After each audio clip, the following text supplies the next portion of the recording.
Good morning, everyone. It is April 15, 2026, and we're here for another post-cabinet press briefing. And today's briefing is going to be a very good one. I know that in terms of our ad, it was Minister Vaz that was going to be here this morning. He is still going to be here this morning, but we also invited some others to join us to answer questions that may be in the public domain. And so this morning I want to acknowledge all who are here, starting with the Honorable Daryl Vaz, our Minister of Energy, Transport and Telecommunications, the Honorable Pearnel Charles Jr., Minister of Labor and Social Security, and he is here in Jamaica, right? I see him, I can touch him. He's not in Finland.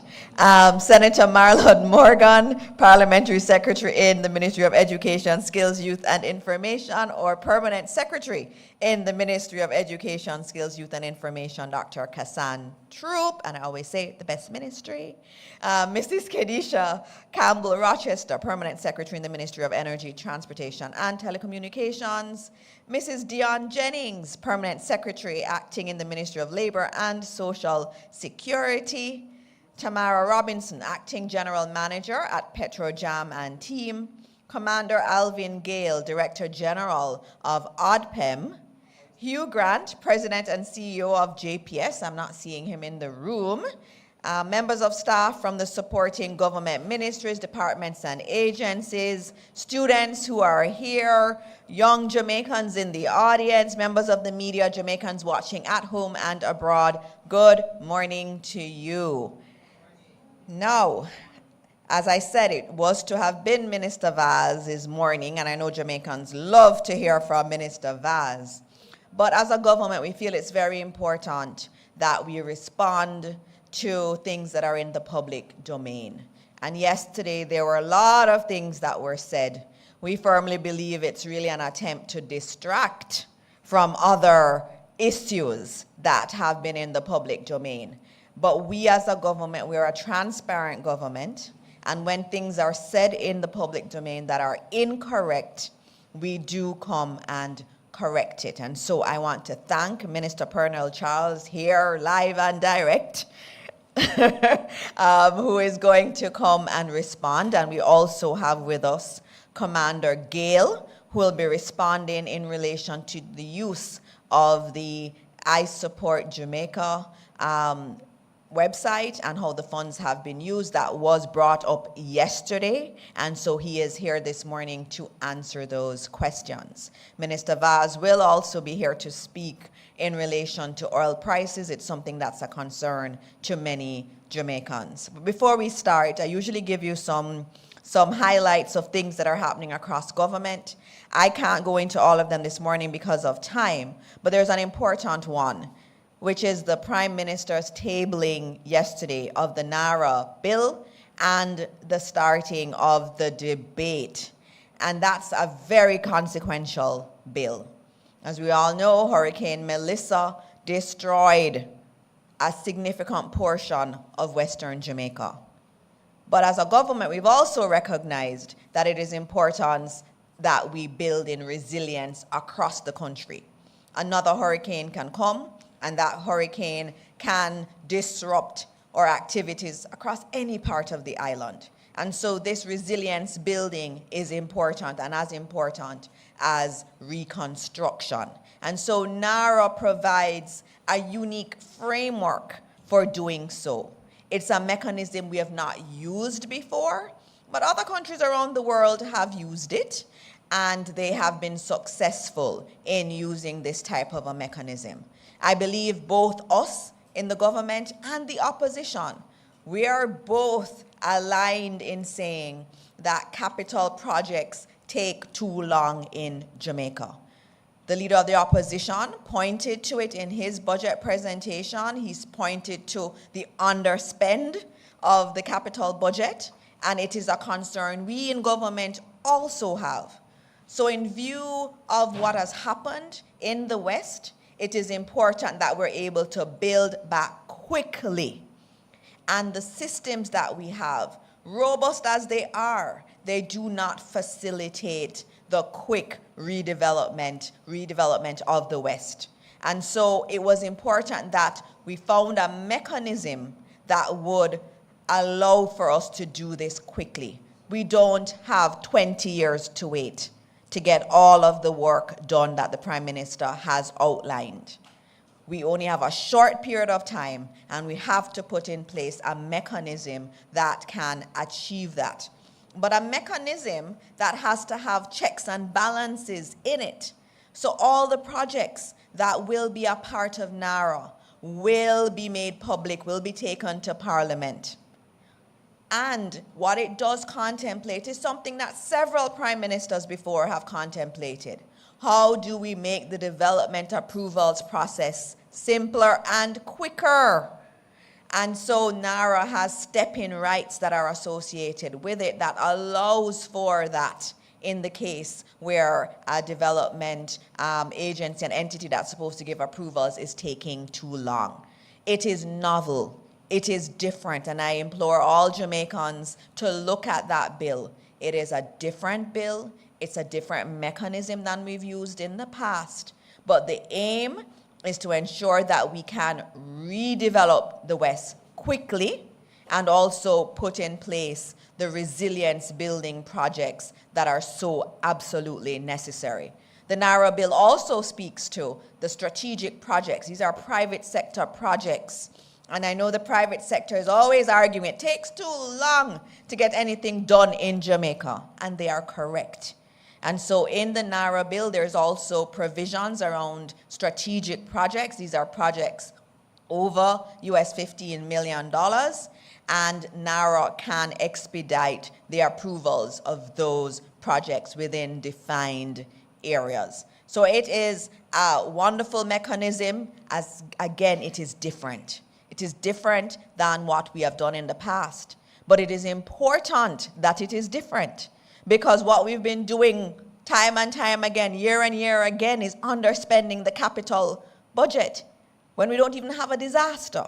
So we have to do things differently, and this is us being bold as a country and saying to those in the West, you deserve your redevelopment quickly.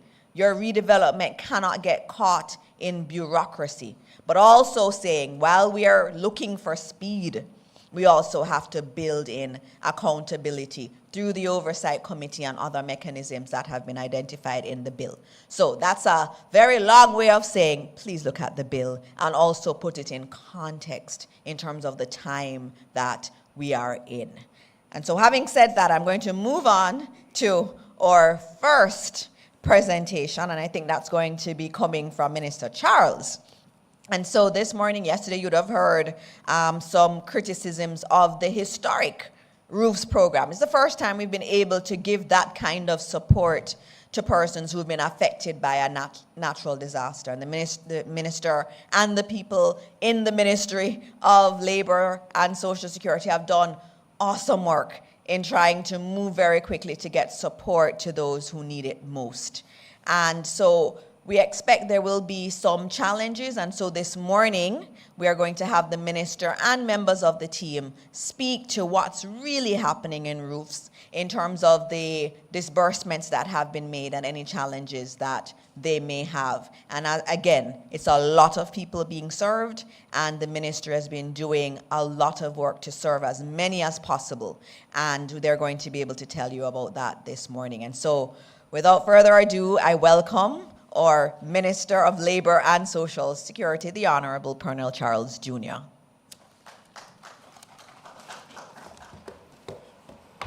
Thank you, Minister. Let me acknowledge all who are here, Permanent Secretary, and all of the officials, Minister, Parliamentary Secretary, PS, and everyone who is listening and watching.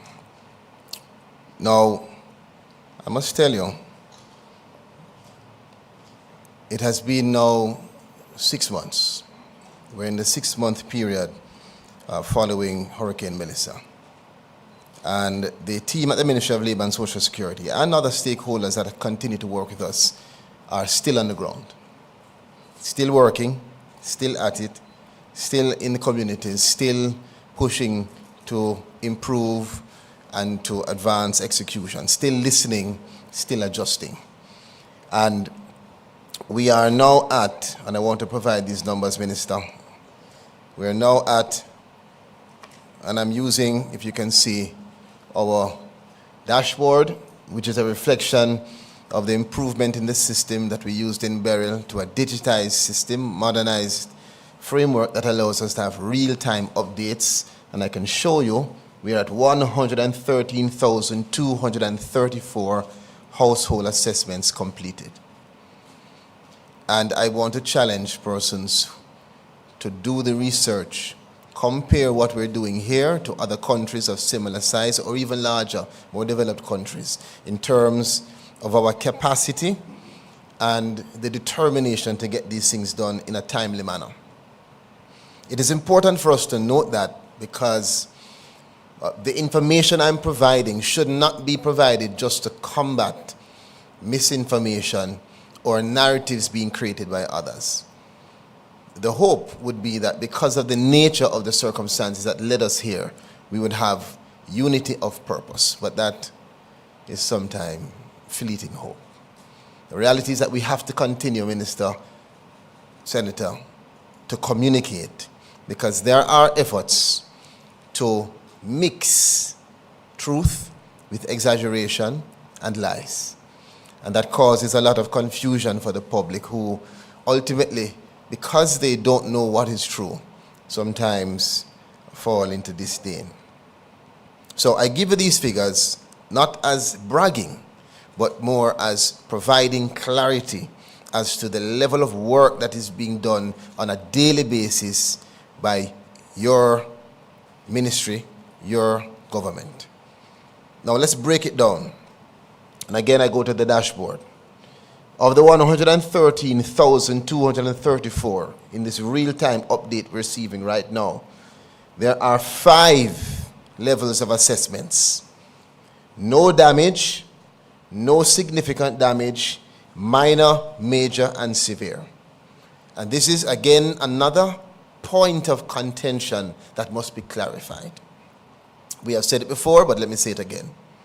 Not all persons who are assessed will receive a grant under roofs or under the shelter recovery program, because if you fall into the no damage or no significant damage categories, you will not receive a benefit. The benefit goes to minor, major, and severe. And we have 1,785 persons who we did assess, but they were assessed as no damage. They would have received some support, perhaps packages or other support, but they will not receive support for infrastructural development because it is not needed. Similarly, we have 9,958 persons with no significant damage, and many of them are being told by persons that they should agitate for grants despite knowing that they are not in the categories that should receive that benefit. Do not be used as a political tool. Not now. The time will come for that. So for those persons, again we reiterate, you have received support in many different ways, but you will not receive support under the shelter recovery program because you don't fall within the categories that are eligible to receive that support, which is the 41,079 under the minor damage, the 42,586 that are in the major damage category, and the 17,826 that are in the severe category. Now, that said, you can look on our map that shows, again, that we continue to record the most severe impact towards the west, as it is obvious. And in Westmoreland, we have 24.9 thousand in St. Elizabeth, 22.7 thousand in St. James. It will be 15.5 thousand in Hanover, 7.3, Trelawney 7.1, and on and on. So those are the major areas that have been impacted, and you see the parallel work being done in those spaces in terms of the support given. Similarly, our dashboard shows us the quantity of items distributed, from water to food kits to water collection to tarpaulins to footwear to bedding, hygiene kits, cleaning kits, shelter kits, food for children, cots, flashlights, etc., etc. Why do I mention it? I mention it because, again, all categories, including the no damage and no significant damage, have received support of some kind. But when we talk about the shelter recovery program, which has its 6 elements, including roofs, that is constrained to persons who are within the minor, major, and severe damage categories. I don't think, Minister, that we need to go over what roofs is. We have said that many times, save and except to say that there is confusion between the shelter recovery program and roofs. The shelter recovery program is the umbrella program. It is that broad SRP that includes roofs, the work being done by the JDF to advance government repair of complete repair of roofs, the work being done by our partners for complete repair of roofs, the support being given by NHT, the support given to replace housing solutions with the rapidly deployed modular solutions, and 6th is a relocation and regularization efforts. All of those 6 elements come under the shelter recovery program, and it includes roofs. Roofs is one of the 6.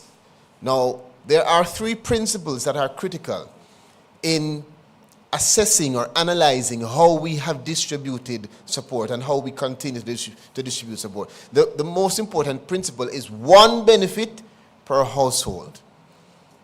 And that's not 1 benefit under roofs.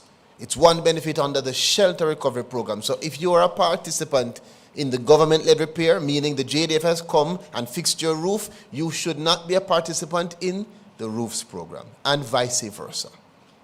And I say that again because a lot of the agitation that you hear are from persons who know better, but who are speaking to people to whom we have already fixed their roof and saying to them, look how you get severe damage and the government will give you no cash.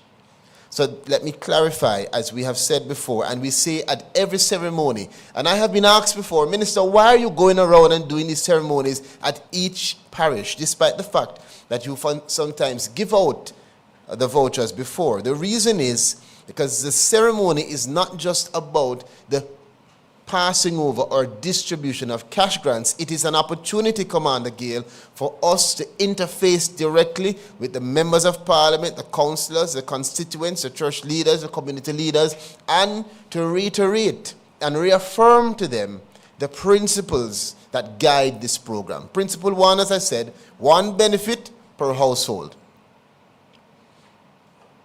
Why 1 benefit per household? Suppose I've lost everything. Well, let me tell you why. Because you have, remember, 113,234 households assessed. It's a lot of people to help. Sorry, 113, my item bad. What is wrong with you? Go again? 565. Let me teleport over to you a second. 113,565 real-time updates. So, you tell me my own is?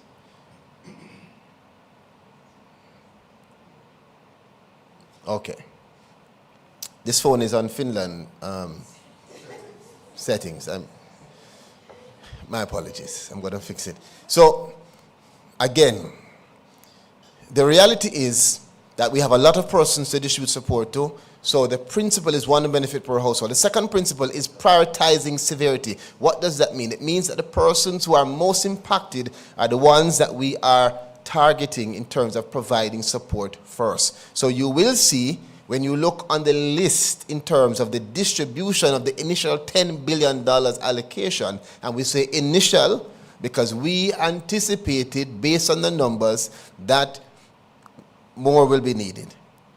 But again, it is an emergency situation, and your government is acting in this emergency situation under emergency procedures, which means we're not going to wait until we have all numbers. We're going to act swiftly, incrementally, accurately, effectively, and efficiently. And so when we saw that we had up to more than 60,000 households assessed, immediately the Prime Minister triggered and the Minister of Finance responded with the $10 billion allocation. So of that amount, one benefit per household, prioritizing severity. So most of the severe and major person, most of who have received out of the 10 billion are the severe and the major. Matter of fact, only 1 billion of the 10 has been allocated to the minor. 9 billion is to the major and severe. The third principle is targeting vulnerability. What does that mean? That means that whether minor, major, or severe, if the person is a person with disability, a senior citizen who does not have support, because some senior citizens have sufficient support, single mother with the significant need, whatever the situation is that is extreme vulnerability, you are targeted, whether you're in the minor, the major, or severe category. So remember those three principles, because one of the contentions has to do with utterances, and perhaps out of ignorance, utterances that are agitating beneficiaries to ask for more, to ask, why is this person getting over me? And it's not that you're valued less, it's that we have a ceiling in what we can accommodate right now, and these are the principles that have been agreed in terms of reflecting fairness and accountability, and in a very strategic way. And I think that those who are listening and watching now can also agree that those principles are sensible principles for us to uphold. Now, we want to move forward. A lot has been said. And as I said before, it is, in my estimation, a mixture of truth, exaggeration, and just complete lies. And I will never stand to attempt to be defensive when we can agree that there are issues.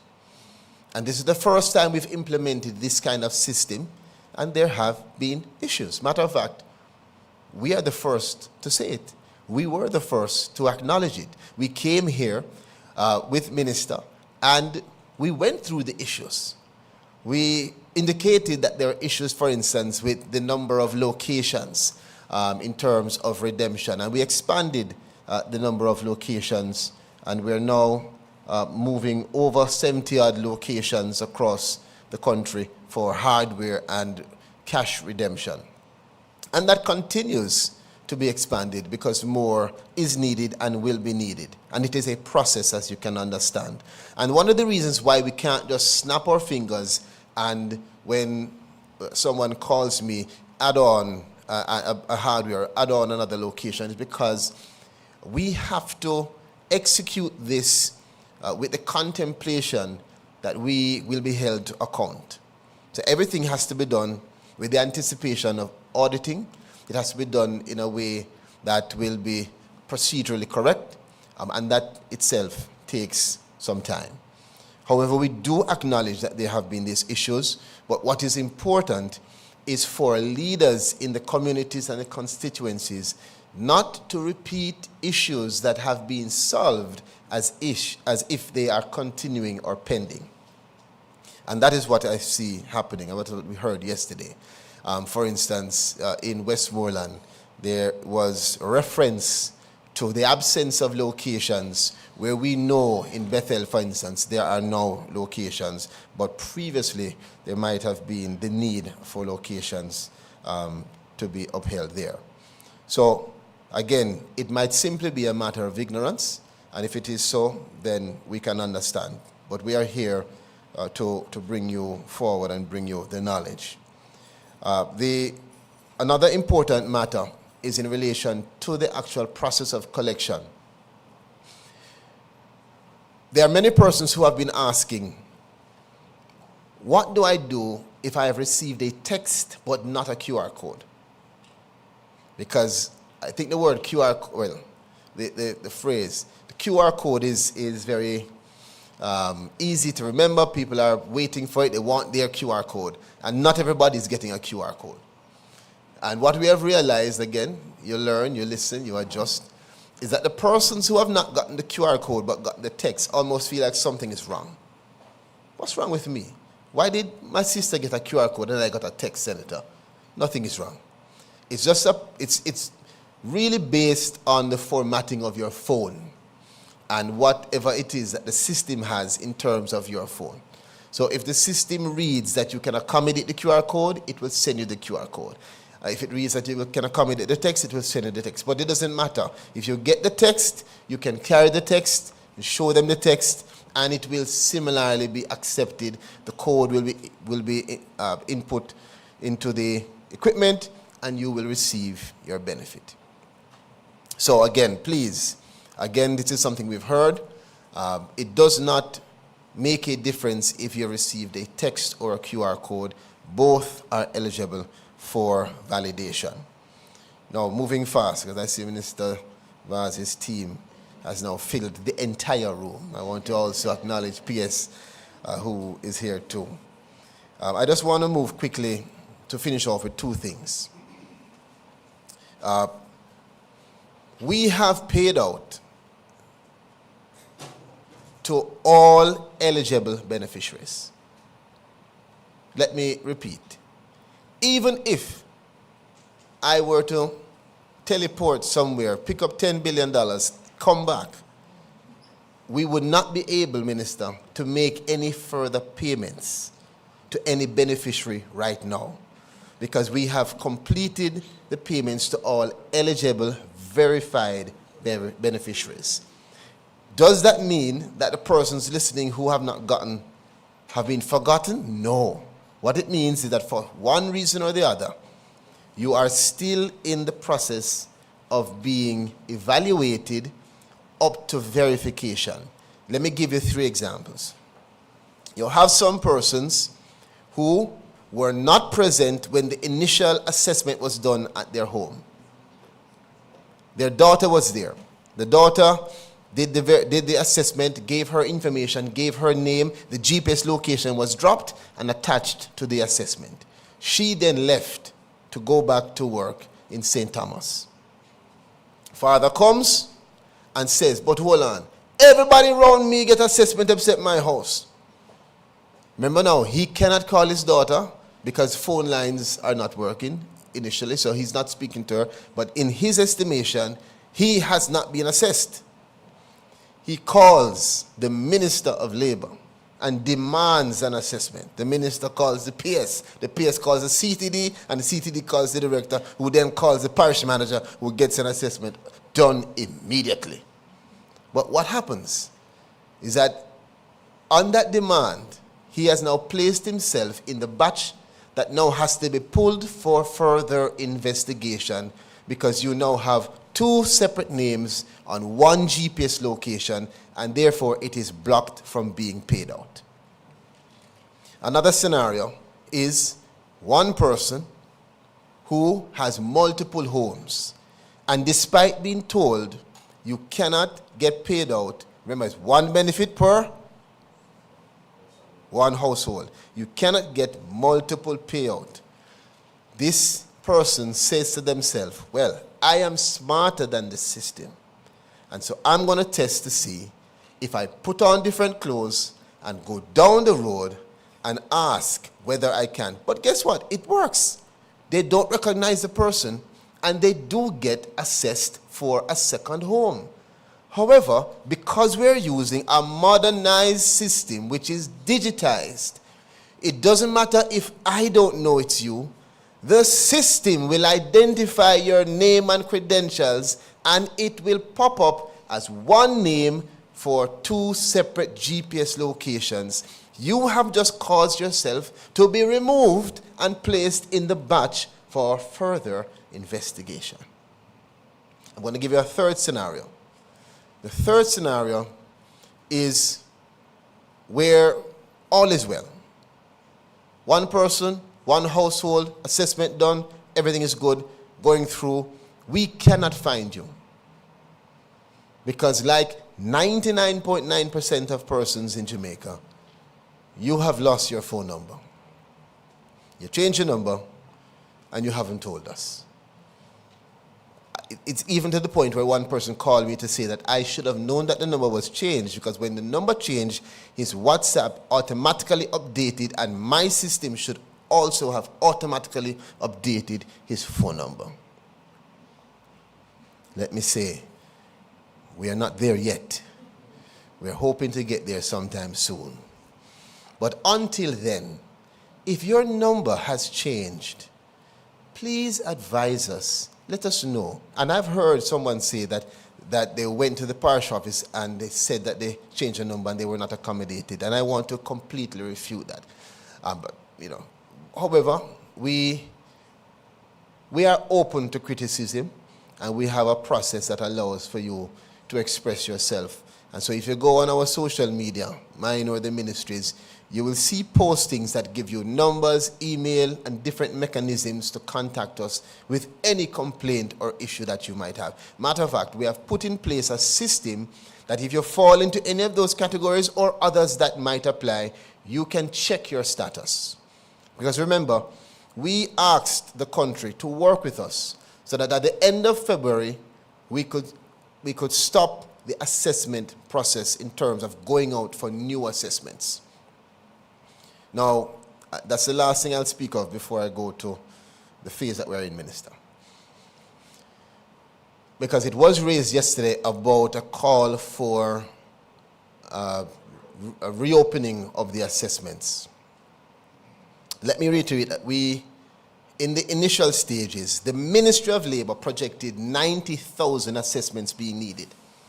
There was a time when other agencies spoke of 150, 160, which really was based on data that included much more than the impacted homes. Like all types of buildings were included in that data. So that wasn't the most accurate for our purposes. For their purposes, yes.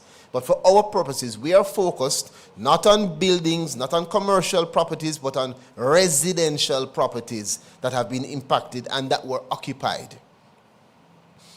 And for that, we projected 90,000. Let me again say, we are at, 113,525. Real 565, going 566, going 567. All right? Real-time update. Now, we must at some point put in place a system to cauterize, because now we're at the phase where people are just coming up with homes. And so the smart and strategic process that we implemented was to announce an end date and at the same time provide a mechanism that persons who are not assessed could self-report, meaning if you haven't gotten the assessment, you could just give us the information. And even if we haven't come to you before the end of February, we will come to you at some point, meaning we are doing assessments right now. So the person saying that we have stopped assessments, again, it could well be out of ignorance. But it's important to pass the knowledge that we are doing assessments and we continue to do assessments. We have not stopped doing assessments based on that self-reporting mechanism and also based on information that's passed to us on any genuine and real case. That said, I'm going to close by indicating I've given you the numbers.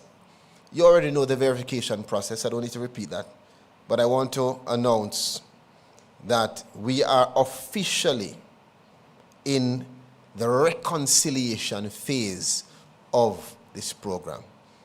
And that phase is the phase that allows for us to utilize all of the stakeholders, members of parliament who want to work, the councillors, church leaders who want us to give support, community leaders, anyone, individuals who identify issues are now welcomed to let us know so we can evaluate it. And I say that and reiterate, let us evaluate it, because many of the issues that are coming to us, even a primary school student would be able immediately to see that they may not rise to the standard for us to truly contemplate doing any assessments. I don't want to get into examples, but you live in Jamaica, we all live here, you know what I'm talking about. So we have to be very, I would say, detailed in scrutinizing how we utilize taxpayers' money. And so this reconciliation phase, Minister, I'm closing. I see you, whenever Minister Dana is moving forward, you know. So in the reconciliation phase, the ministry is going to work closely with stakeholders, and the goal is for us to identify those gaps and any unresolved matters. So I use this platform to speak directly to members of parliament and others that have identified issues, and some of them are raising specific names of persons who have issues. And I was asked not to respond to the direct names, so I will not do that, but I will say, in protecting the integrity of the system, that the names called have been checked and we know who has redeemed.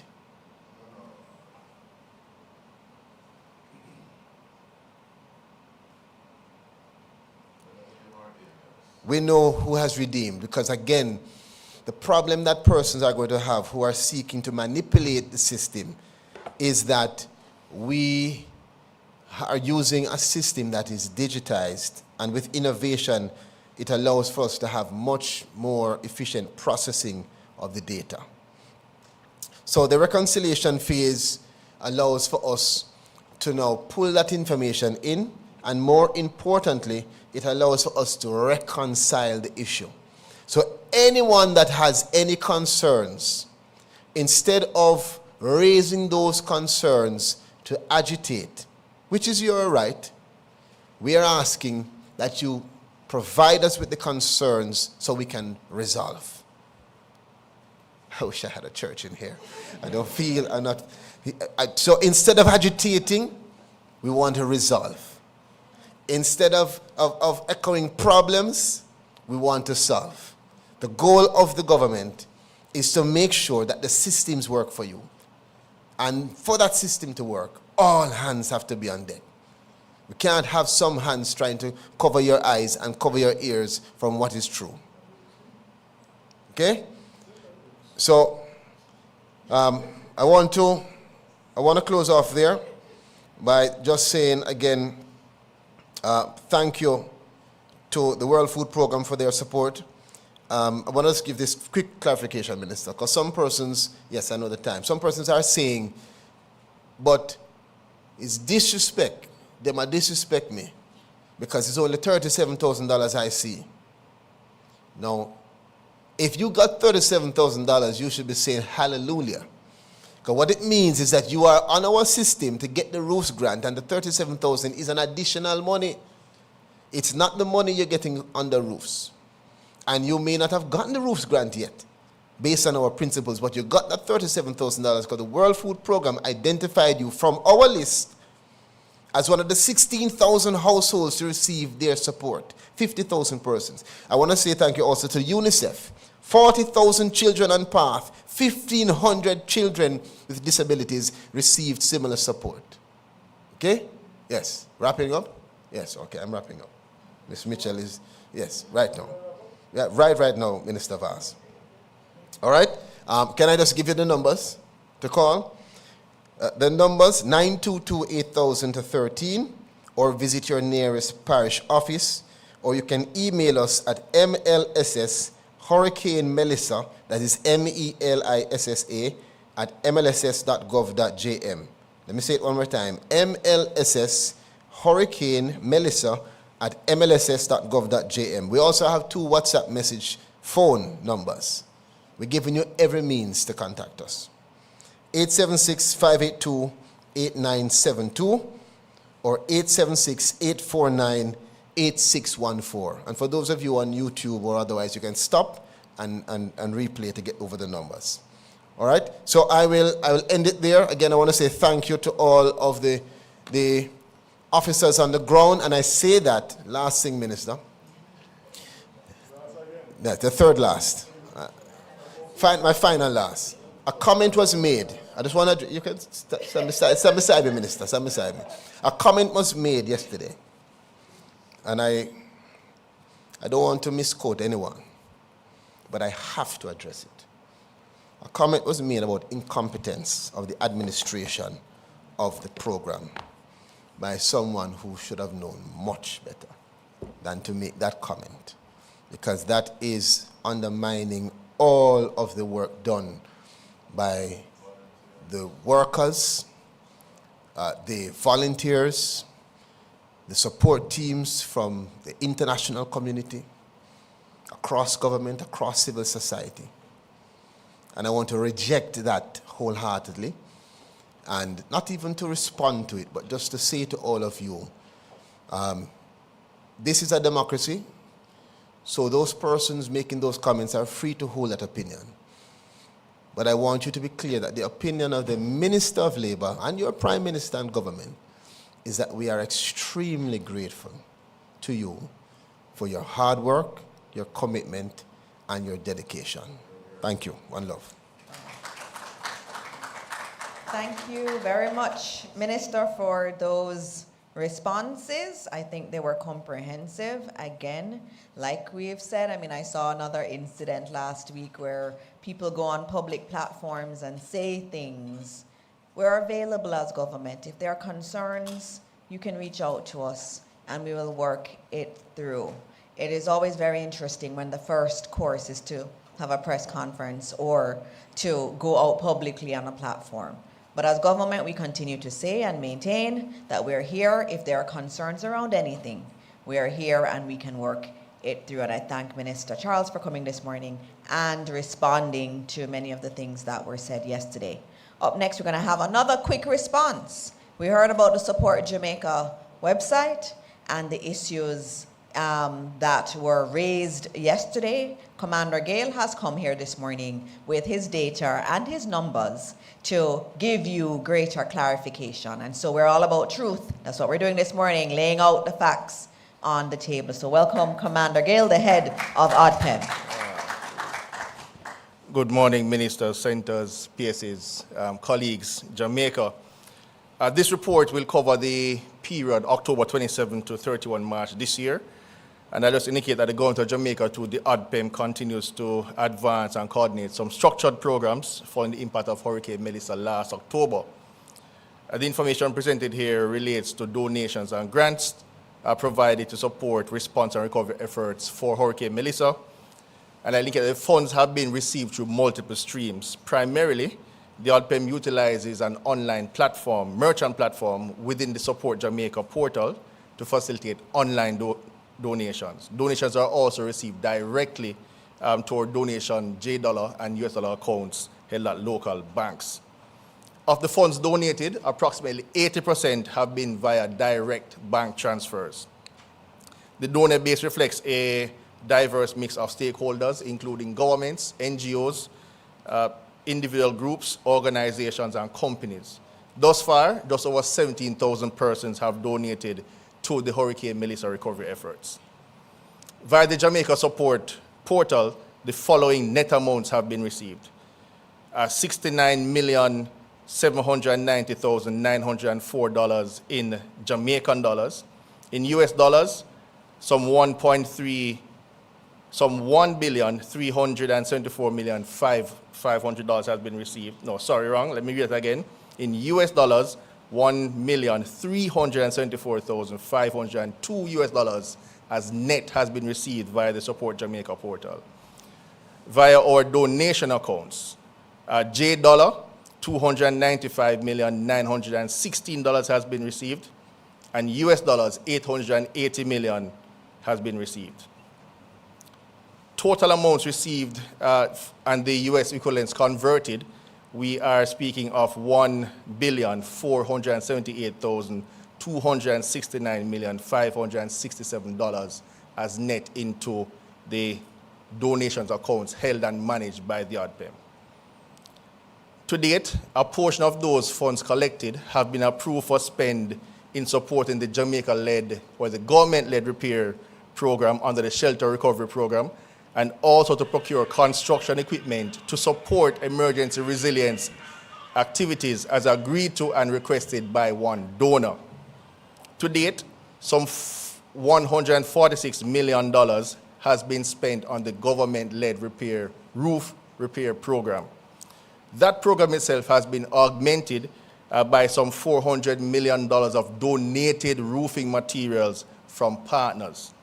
Additionally, some $7.2 million has also been spent from other funds to support logistics matters surrounding the program. To date, under the government-led repair program, some 410 roofs have been repaired, with additional roofs scheduled for repair. Consequently, the program is expected that the program spend will increase over the coming weeks. Beneficiaries for this program, as the Minister would have alluded to before, have been verified through the MLSS based on vulnerabilities. Additionally, some $320 million from the donated funds have been committed to the process for procurement of the construction equipment to support emergency resilience activities. This investment is not only a response to the current recovery efforts of Hurricane Melissa, but also a strategic enhancement of Jamaica's national disaster preparedness and resilience framework going forward. The balance of the funds will be utilized across various projects to include the rapid deployable modular housing unit project as required for supports across those programs. And Minister, I'll end it there for this morning. All right, thank you. There we have it, the numbers in terms of how much has been brought in, 1.4 billion, around that, and the spend that's being focused on the supplies for the repairs. Remember, we had several teams, JDF, Ghana, others, who were repairing roofs across the country. The money was used to buy the equipment, the material to fix the roofs. And then also they're now indicating they are buying additional equipment for the rebuilding and resilience phase. So thank you very much, Commander. He will take questions after. Now for the man that you came here for, Minister Vaz. He is here. We all know we've been seeing the increases in oil prices. He is here to give you an update and to speak to where government is going. Please welcome Minister Vaz.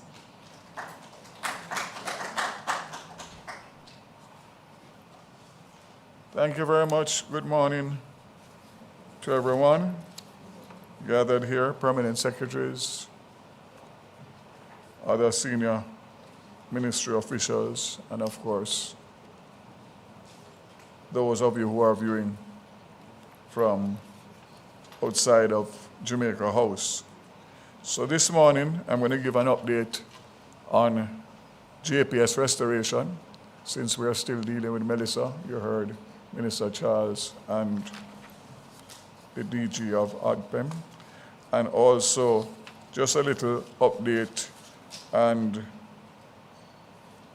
information on the oil and gas exploration update, which is very topical. And last but not least, what I consider to be probably the most important thing, and that is an update in relation of the impact of the war on our fuel prices. So, again, Jamaica is still on the road to recovery after the devastating effects of Hurricane Melissa, with advanced efforts in energy sector being felt island-wide. Marked improvements underscore a deep commitment by this government for stabilization, growth, and safety. The Jamaica Public Service restoration efforts remain well advanced, with 99.6% of customers now reconnected to the grid. And of course, the customer base is just around 700,000 customers, I think 690. Between April 1st and April 13th, tangible progress was made, including the restoration of 258 customers and the substantial completion of 26 communities across the two most affected parishes. This includes 11 communities in Westmoreland and 15 communities in St. Elizabeth. I want to reiterate, this level of progress would not have been possible without the decisive government intervention. When the $150 million loan was approved in December, it was in direct response to projections that restoration could drag into late 2026 and even early 2027, an outcome that was completely unacceptable and unsustainable. This underscores that real commitment requires strong, deliberate measures, not words alone. Without that intervention, thousands more Jamaicans would still be without electricity for the months, much more months longer, which is why firm action was taken to accelerate recovery. So let me just remind you that we had agreed and stated that we would want to get at least 90% restoration by February. And we surpassed that. At end of February, we got 96%. I indicated at that time that there was 9,000, a little under 10,000 customers that were still out. And I committed, based on discussions with JPS, that we would get 5,000 of those customers up in the month of March. That figure was surpassed, and I think we actually got a little under 6,000. That leaves approximately 3,000 customers that are still out. And despite the fact that we are talking about 99.60, until we get to 100%, then we would not have completed the job, because those few thousand customers have been suffering since hurricane passed last year. So they would be going into 6 months of no light, and in some cases, no water. So as it stands now, Westmoreland is at 92.63%, with 2,561 customers out. St. Elizabeth is at 99.56 with 203 customers out.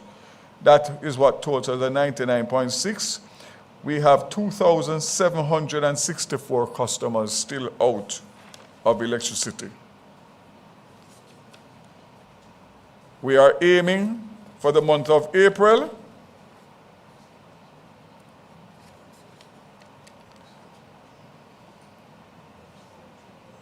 restoration substantially completed by April 30th, with customers who are able to receive power restored, except for significant issues such as lack of access.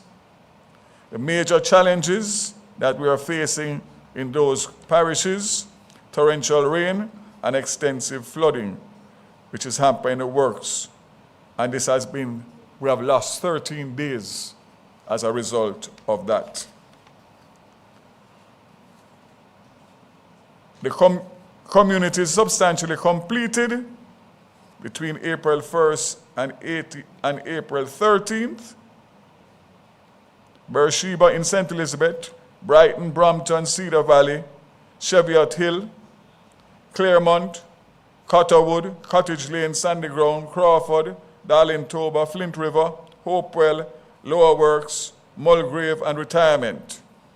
In Westmoreland, Ashton, Amity Bethel Town, Barneyside, Burnt Ground, Ferris, Haddo, Hertford, Mearnsville, Ramble, Seaford Town, and St. Leonard's. Completion, communities for completion in April. An important, we're on the screen? Do you have the presentation you can put on the screen?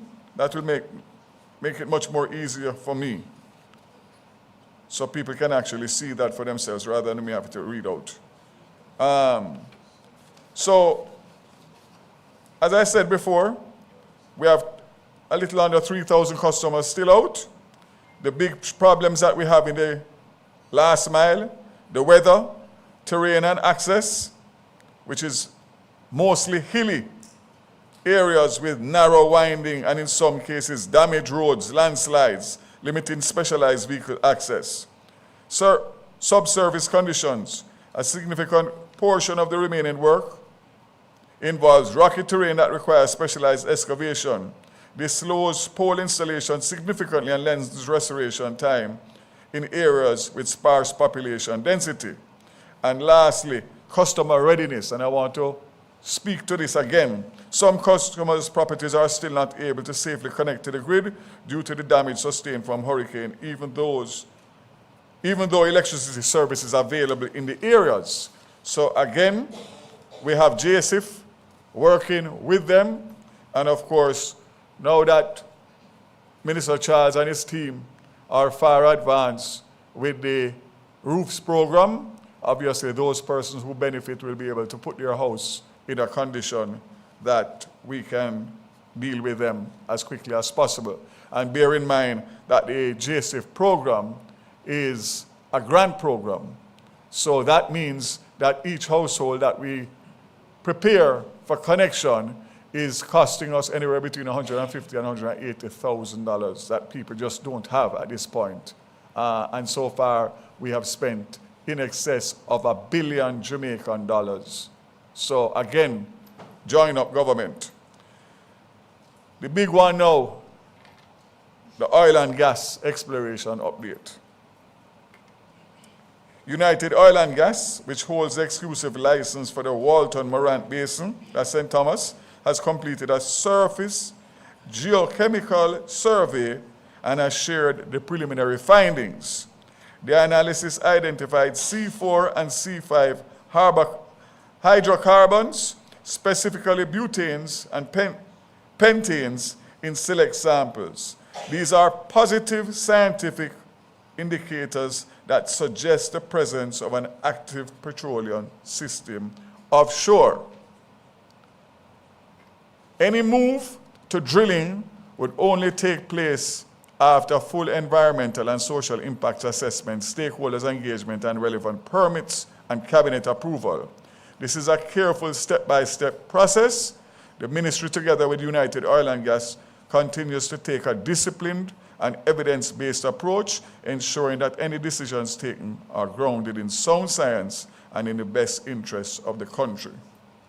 So let me just pause again to say that the results are very positive, but they are positive scientifically because they have seen traces. They haven't seen or touched the real deal. But it's still important because that is what will move to the next step. So I want to indicate again that I am cautiously optimistic and praying very hard. And I encourage every Jamaican to do the same because obviously of what the impact of that, of any discovery would be. The next step would be to drill one of possible 14 wells.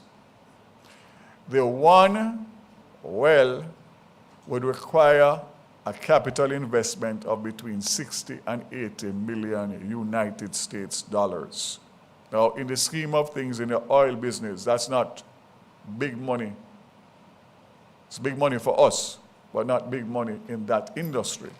So what's the next steps? The next steps would be United Oil and Gas to shop those results around to see if they can get any interest by these large companies who would then want to invest in drilling.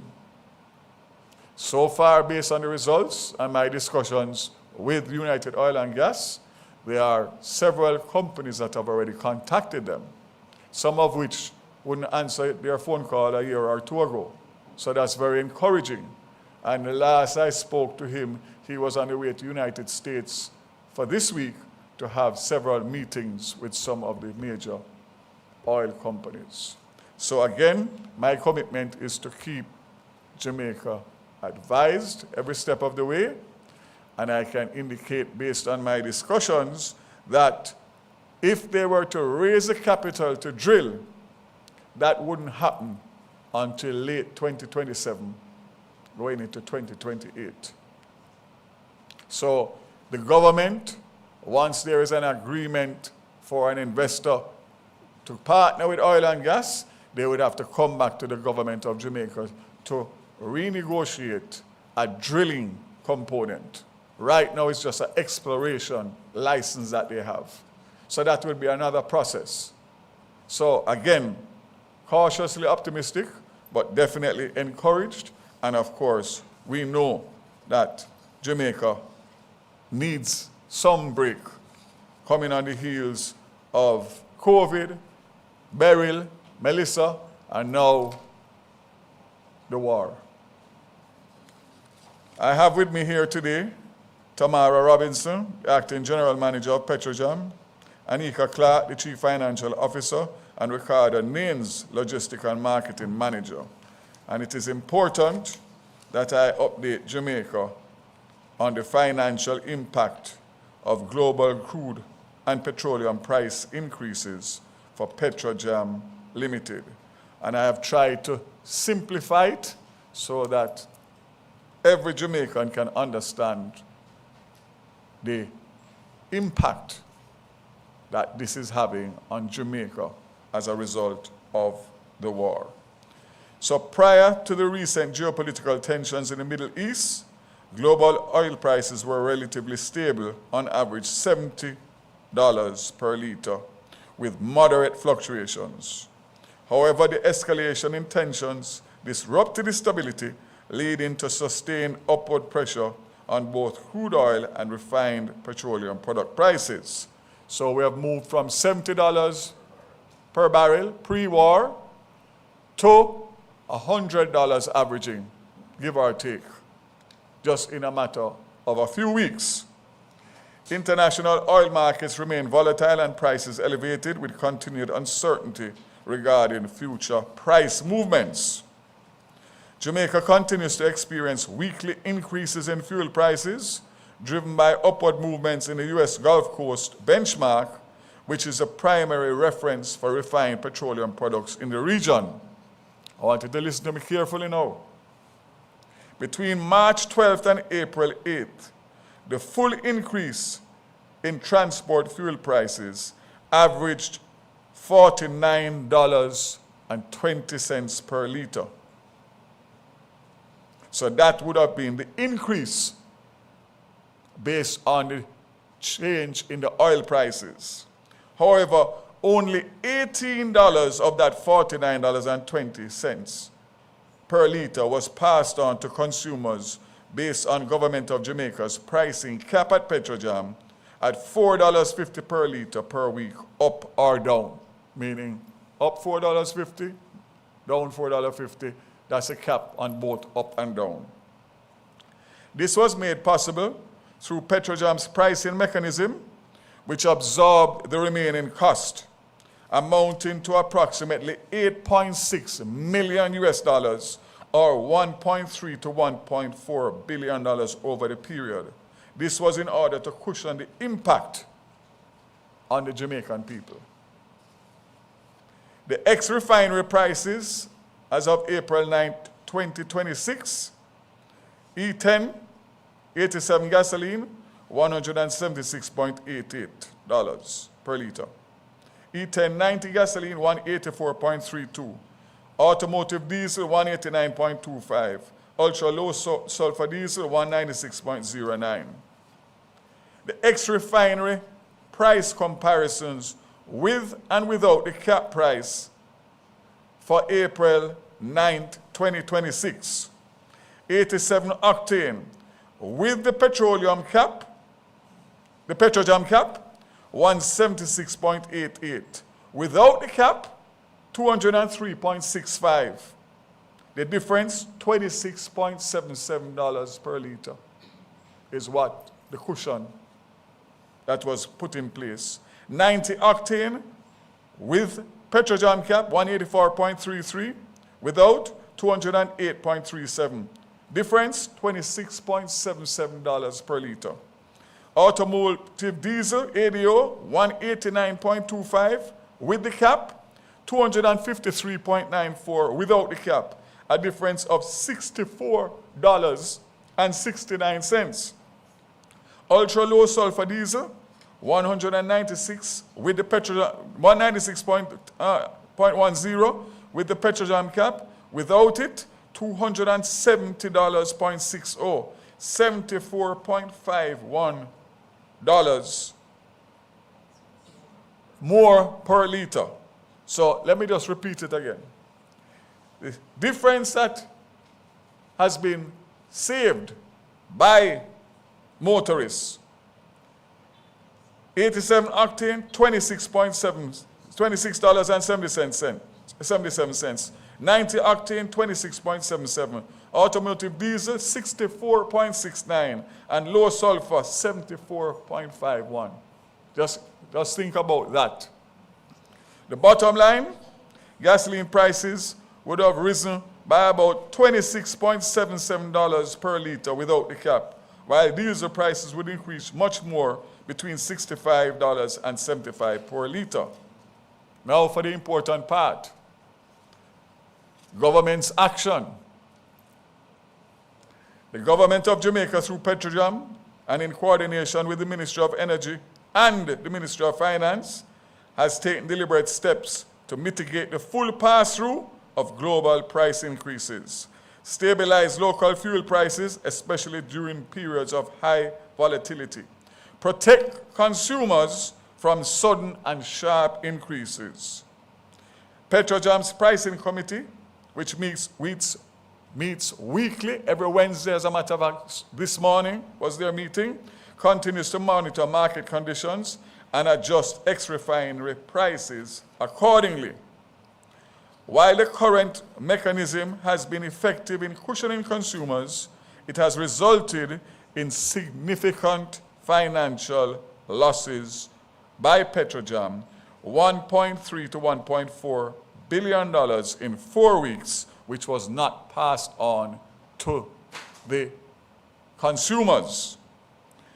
Growing fiscal pressure, particularly if elevated prices persist, if we continue the current pricing mechanism up to June 2026, it would cost the government of Jamaica $11.8 billion Jamaican dollars, which is unaffordable and unsustainable, and in fact is 2/3 of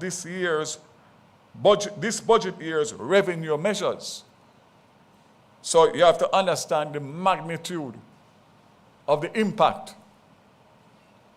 of this war on Jamaica. As I said before, this level of support is not sustainable indefinitely, especially in a prolonged high-price environment. I don't know if anybody else has the same feeling that I have, but I was very hopeful up to a few days ago that there was going to be some kind of resolution. It seems to me that it is going in the wrong direction since Monday, and nobody here in Jamaica has any control over that. So let me get to the proposed response. Cabinet has considered a revised new tiering pricing mechanism designed to allow for control and predictable adjustments, maintain consumer protection for smaller increases, enable greater flexibility during larger global price shocks.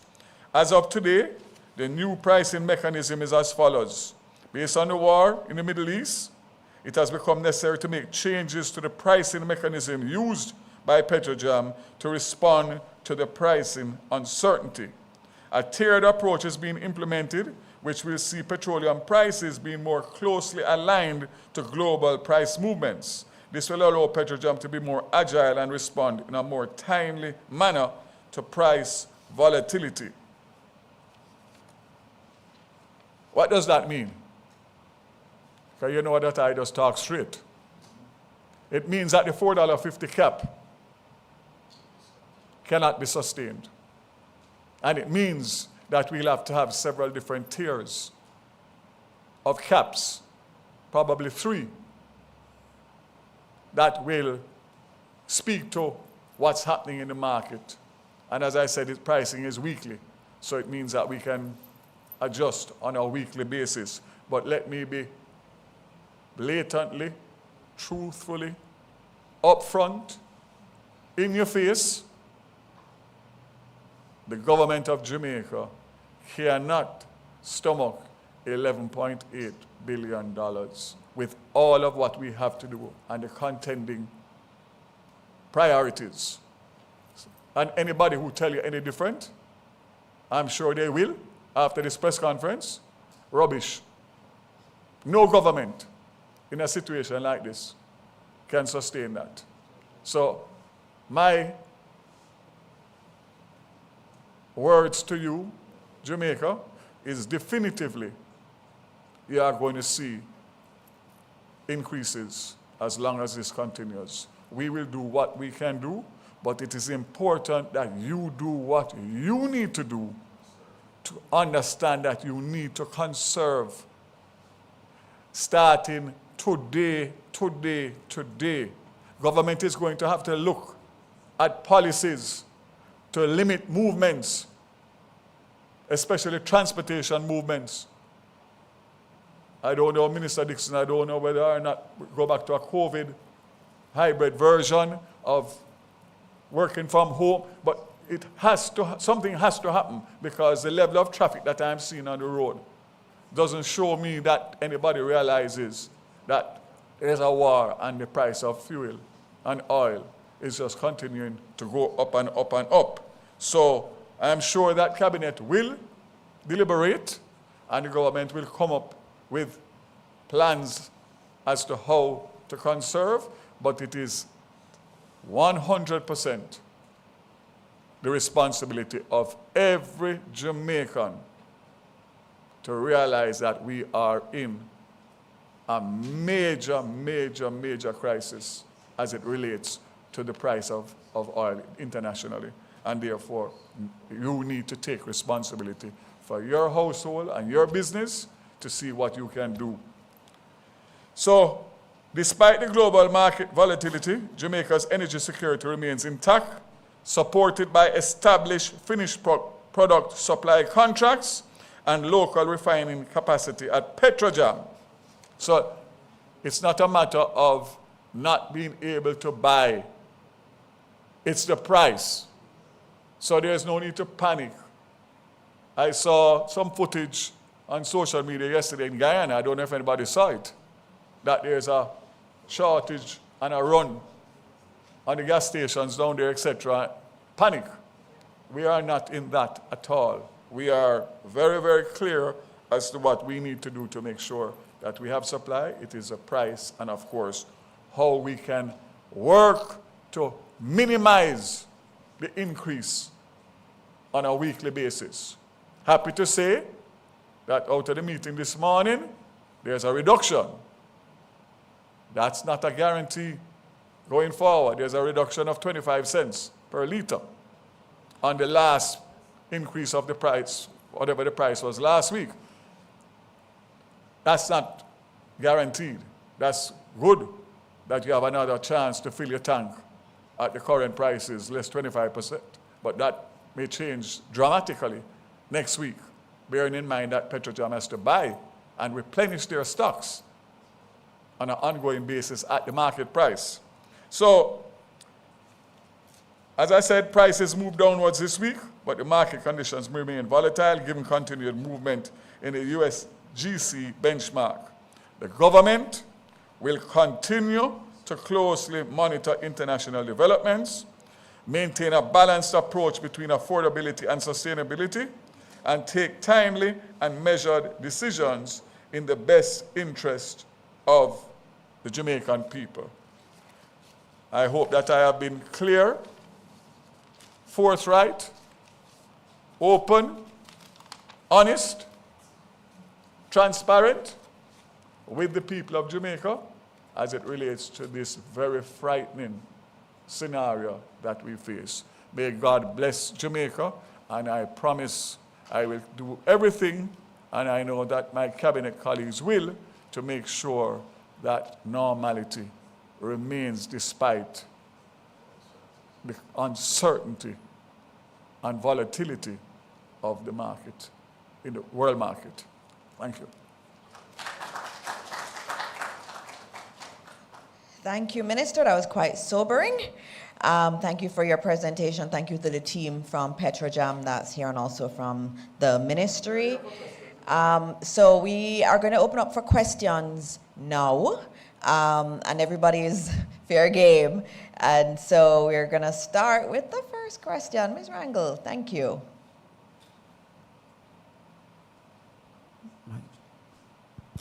Hello? Okay. Good morning, everyone. Morning. Mahiri Stewart, Nationwide News. First question is to Minister Charles. The opposition leader did say yesterday that he doesn't believe the government has opened its coffers enough in terms of the roof program and believes that out of the $7 billion donated through multilaterals, more should be put towards the roof program. How do you respond?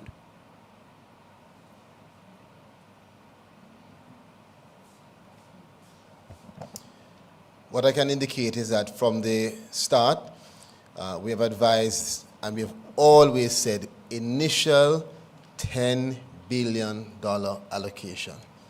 That in and of itself is an indication that we anticipate more. So we have always projected for there to be more with the view of waiting until we get more data to analyze, to guide us exactly what it is will be needed to sufficiently satisfy the persons who have been impacted by Hurricane Melissa. Thank you. Second question to Minister Vaz. We were having a discussion yesterday in terms of oil prices and how it's going to affect the Caribbean in general. And one aspect we spoke about was the oil needed to power the grid. And what we discussed was that because of the different types of fuel needed, whether it be natural gas or oil or even renewables, we're in a better position than other countries due to the mix of fuel. Would you say that that puts us at an advantage in times like these? Absolutely, absolutely correct. The fact that you have a large supply of LNG that JPS uses puts us at that distinct advantage and more certainty. And of course, there's no interruption in that supply as it comes out of the United States. Also, we also, with JUTC, operate over 200 buses with CNG, which is a derivative of LNG.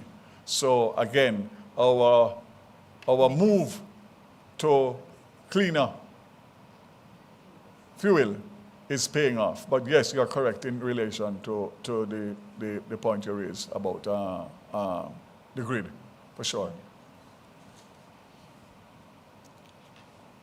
Good morning, everyone. Kalisha Williams from Television Jamaica. So I have a few questions for Minister Charles, and then I have one for Mr. Vaz. You don't want to?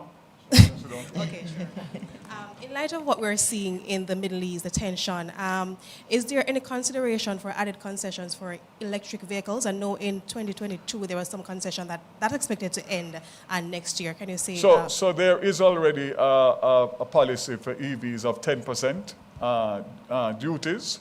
I think the fact of the matter is that you would see now that a lot of the dealers are now carrying EVs because obviously they have been able to get stock from the manufacturers based on the fact that we have a policy, because that was the issue before. They wouldn't export to a country that didn't have a electric vehicle policy. So yes, you will definitely see, and of course I encourage it, and I'm hoping to go to Cabinet shortly with a policy position that the government must buy EVs, a mandate all ministries and agencies to start converting to EV for all new purchases of vehicles in Jamaica.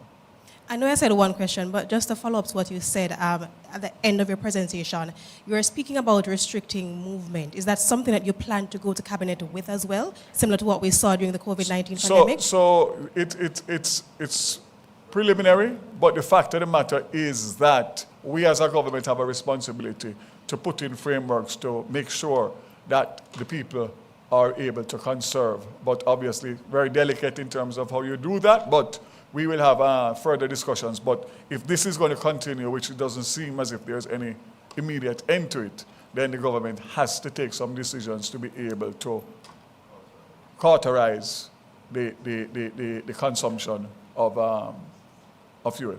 Okay. Just to note, there is no decision. So we don't have any story that says there is a decision to restrict movement. There is no such decision.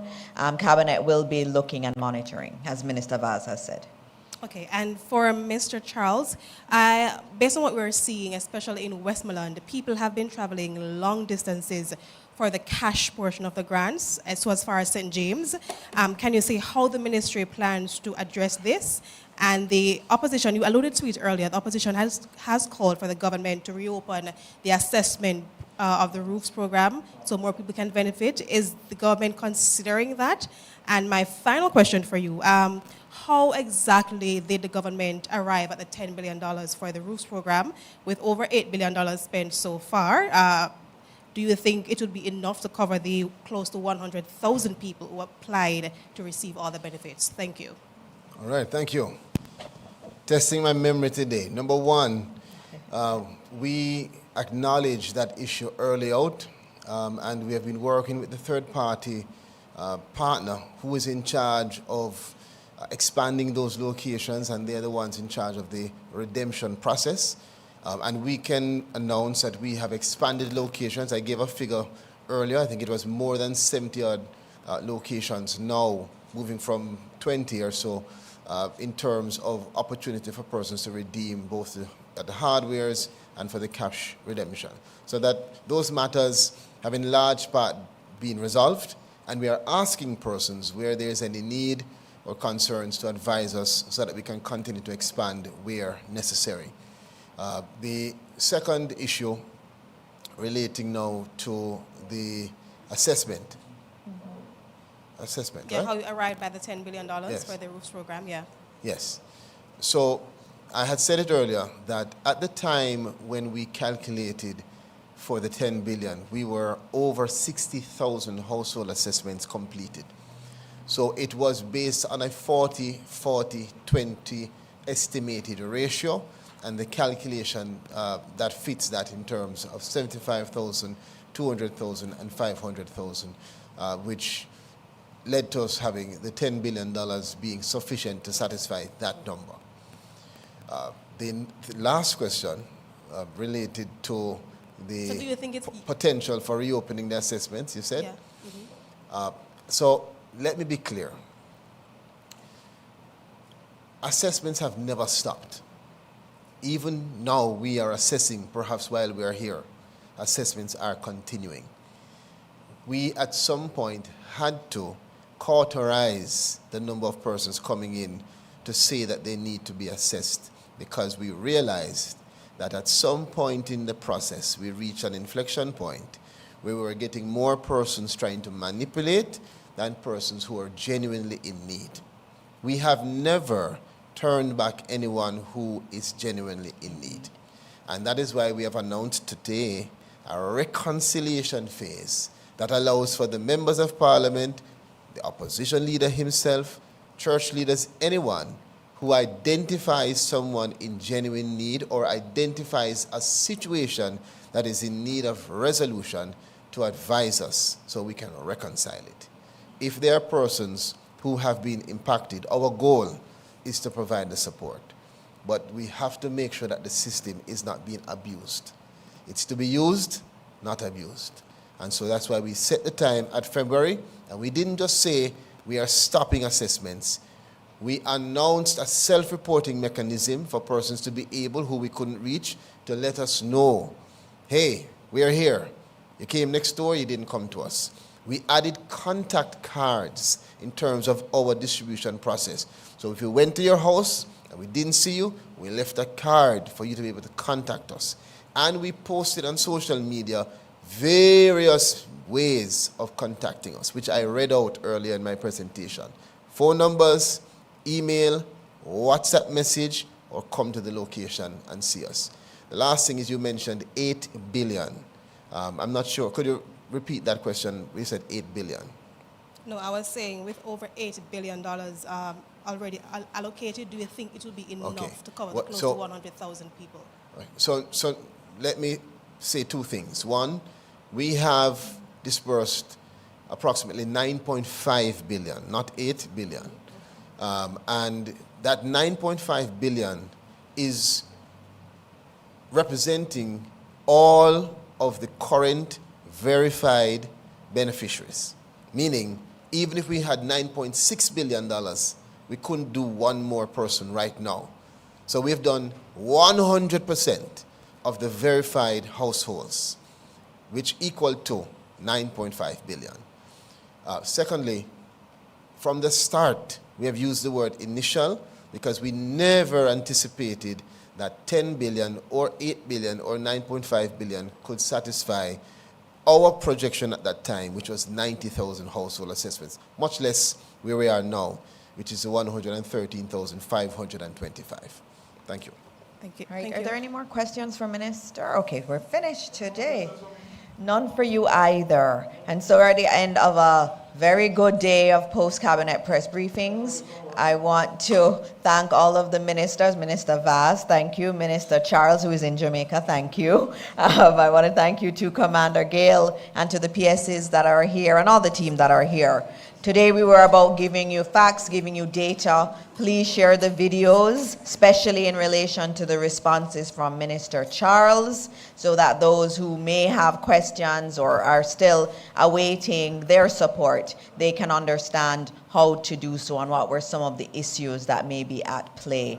And so as we end this long post-cabinet press briefing, but a very good one, we again say to all of Jamaica, let's continue to pray that God will continue to bless this country, Jamaica, land we love. Thank you all.